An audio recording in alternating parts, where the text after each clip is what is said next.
दिलवा में दर्द हो गइल। Maithili star Gupta music studio कसमा मरार।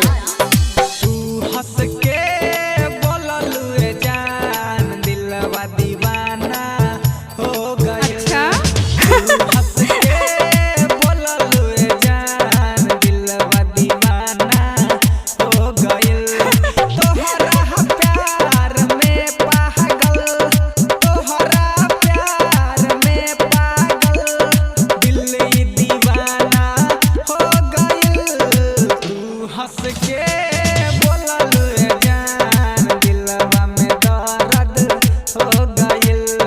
तू हंस के बोललू ए जान दिलवा में दर्द हो गइल। दिलवा में दर्द हो गइल। ओए होए।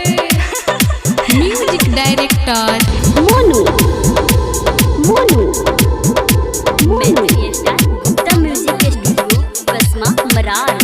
पहले नजर में तू पागल बना के गइलू। देखनी तोहके जब से घायल बना तू दिहलू। घायल बना तू दिहलू। घायल बना तू दिहलू। पहले नजर में तू पागल बना के गइलू। देखनी तोहके जब से घायल बना तू दिहलू। घायल बना तू दिहलू। घायल बना तू दिहलू।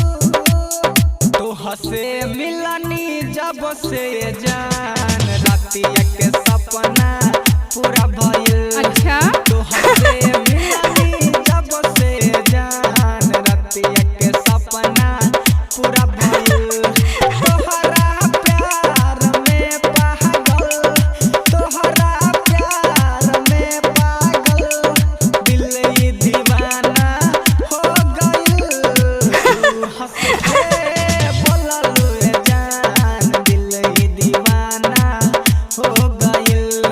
तू हंस के बोललू ए जान दिलवा में दर्द हो गइल। दिलवा में दर्द हो गइल। ओए होए। Music director Monu Monu Maithili star Gupta music studio कसमा मरार। बहे पूरबैया के सिया उड़े लागे। तोहरा आगे ये जान केहू सुनर न लागे। अच्छा केहू सुनर न लागे। केहू सुनर न लागे। बहे पूरबैया के सिया उड़े लागे।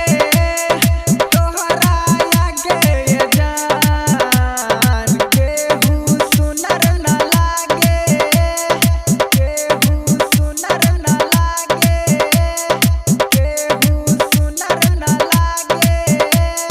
चान जस सूरतिया ए जान अखिया में हमारा धस गए।